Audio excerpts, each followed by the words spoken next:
Hey guys, welcome back to another Film Friday. This is your host D Rhino, and today I am going to talk about Afro Samurai Resurrection. Take a good look at this cover because this cover is so badass, man. You don't see much of this stuff anymore. You don't. Uh, Usually nowadays it's just lazy box cover art, man. But this is worth the price. This is something I want, I would want to buy. If I knew nothing about it and I saw that, and I saw this cover, dude, I would want to know what the hell it is, especially when it's just, anime. So here's some further art. I would turn it on the back, but there's something inappropriate there, so I don't want to get in trouble for that, obviously. Not like I really care, to be honest, but I don't know. About people. People will always complain about something. So yeah, here's some more art. And as you guys can see, I know it's pretty big, but so on the left and all that, you got the first disc. On the right, you got the second, of course. So you take this off. Let's see if I can get this. So as you see right here, these two, that's Afro and that's Gino. Little background for some of you guys who don't know what that is. Afro and Gino basically, they used to be friends before they became enemies. And I don't want to say too much. If you haven't seen the miniseries, please do so. So, artwork for the movie. Dude, I love it. It's even got like the people who just, who are involved with it talking about it, and you just might see little drawings here and there and signatures. Put that up. See, it's real small, really small lettering, but hey, I love the art, man. Tells you about the characters and all this and that. Let's see.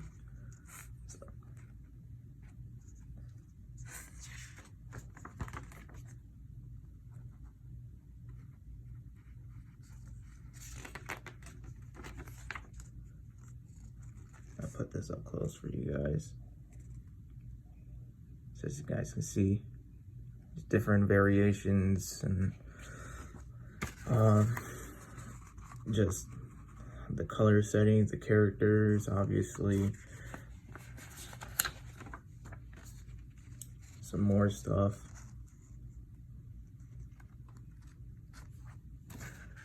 More image board.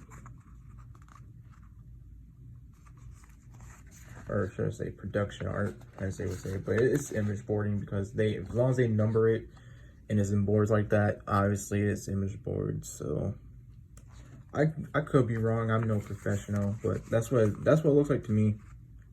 Storyboards, how things should progress. Then you got some of the environments right here.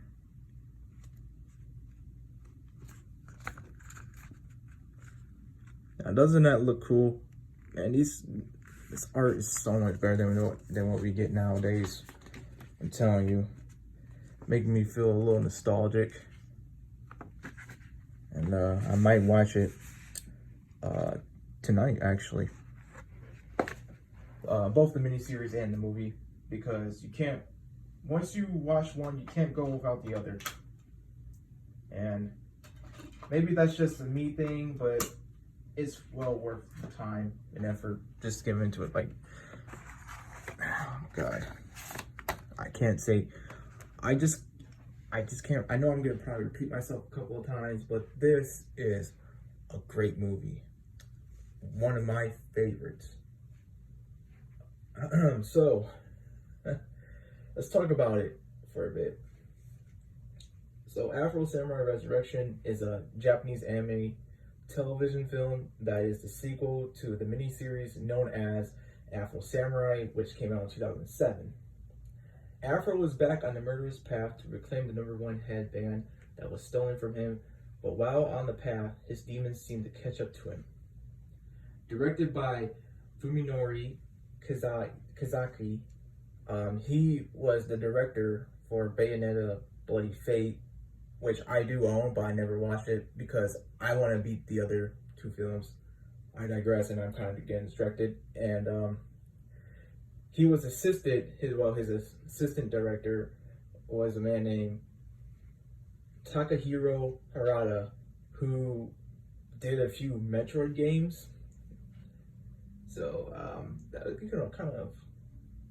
kind of odd. I didn't really expect that, but hey, either way, they did a great job on this movie. The producers were Hiroshi Kumada.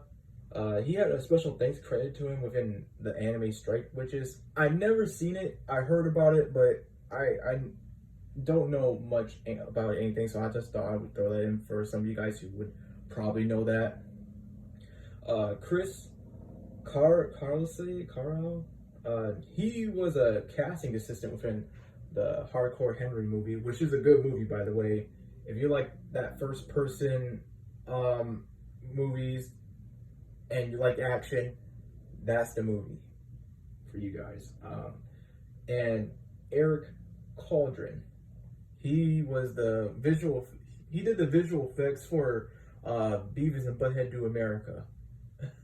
I'm telling you guys, it's got some unexpected things in this one. There's a lot more too, and I'm not kidding. So expect the unexpected, I guess. So the executive producers were Shinichiro Ishikawa. He's like one of the animators for Invincible, which is on Amazon and all that. I'm pretty sure you guys know the meme where he's like, "Think, Mark, think," you know. Leo Chu, he was part of the additional crew in Spirited Away. That's one of my best friend's favorite movie, or what he told me, one of his favorite anime movies. So I'm pretty sure he'll be pretty psyched to know that.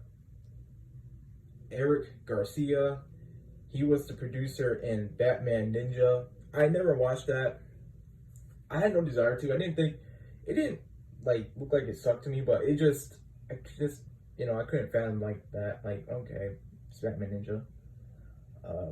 Arthur Smith, and of course Samuel L. Jackson. So that is all of the executive producers. The music is by RZA. Basically, you guys would know him as the guy who makes music with the Wu-Tang Clan. So there you go.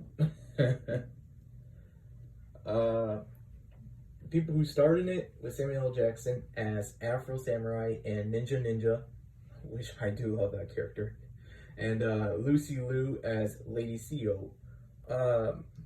So what made this movie so successful?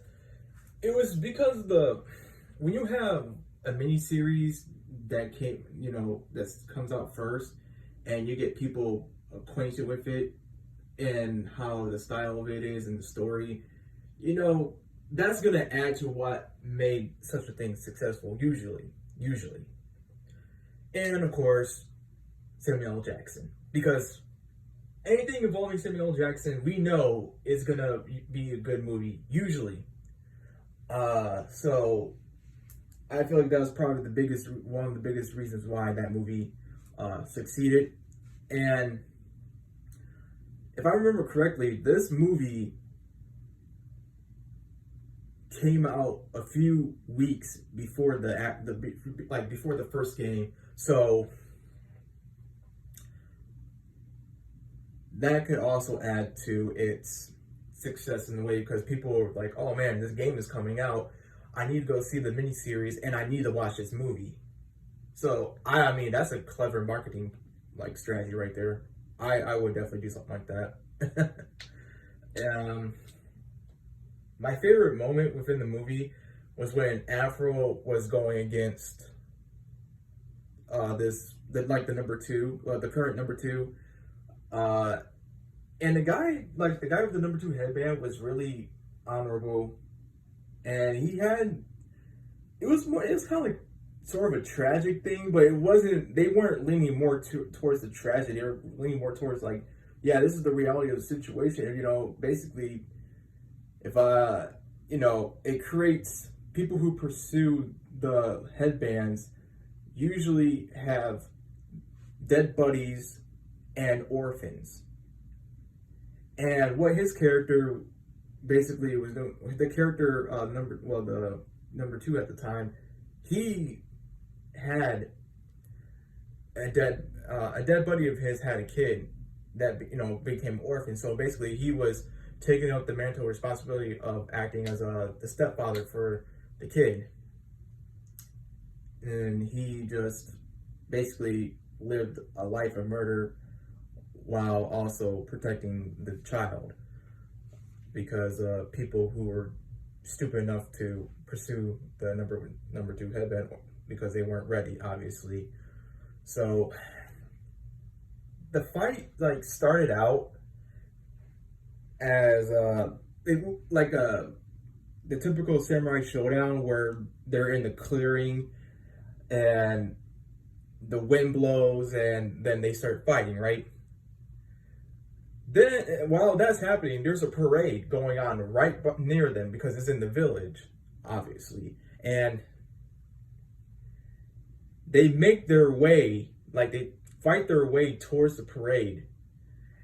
And that's where it just gets really bloody. But the visual effects are so good. I think that was the best moment for visual effects within that movie.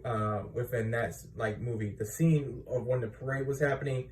The visual effects were so good with the lighting, because it was during the night. The lighting and everything was great, man. The music could have been better, just for that scene. But for everything else, the music is just 100% there. It goes well. And there's one thing I can say about the RZA: he knows how to make pretty damn good music that fits the scenes. So that was my favorite moment within the movie. So let's go to the extras and fun facts. The extras are, remember when I said expect the unexpected? Well, you're not going to expect most of these, I bet. Anyway, Phil Lamar voiced Teen Afro, so the young Afro in a way. He also was the voice for Vamp from MGS2 and Samurai Jack. Mark Hamill voiced Ben. If you guys don't know who Mark Hamill is, basically he is Luke Skywalker, or also known as the Joker for the Batman animated series. So the most known characters. I'm still surprised that he actually voiced Ben within that movie. Wow. Liam O'Brien, he voiced Shichigoro. He's basically a regular on the D&D show called Critical Role, but he also voiced Gaara in Naruto. So I thought that was pretty cool. The RZA voiced the DJ, which during that parade, the DJ was making the music and all that. So of course it would be the RZA. I didn't know that, but I thought that now that I look at it and everything, I'm like, yeah, that makes sense why you'd be the DJ. And then the endings of Resurrection, they were different. What I mean is that if you've seen this film and another friend of yours seen the film, and you guys are having go into the argument of oh well, that's not what I remember from last time when I watched it. It was totally different. You're kind of wrong. No, it turns out that there was different endings within the television version and then the DVD release. So technically, both people are right if they're talking about two different endings because it was intentional for that. I don't know why. Don't ask me. I tried looking into that. I'm not even sure why they did that, but hey, either way, that mystery is solved. Well, one part of that mystery is solved if the two endings and all that, but let me know what you guys think about this movie if you've seen it or are going to, because I highly recommend it. Watch it again if you've seen it already, and just give it a try if you haven't. I'm gonna say this: performances are great. The music is awesome. The style is just flawless, man. Watch Afro Samurai Resurrection because this is Film Friday.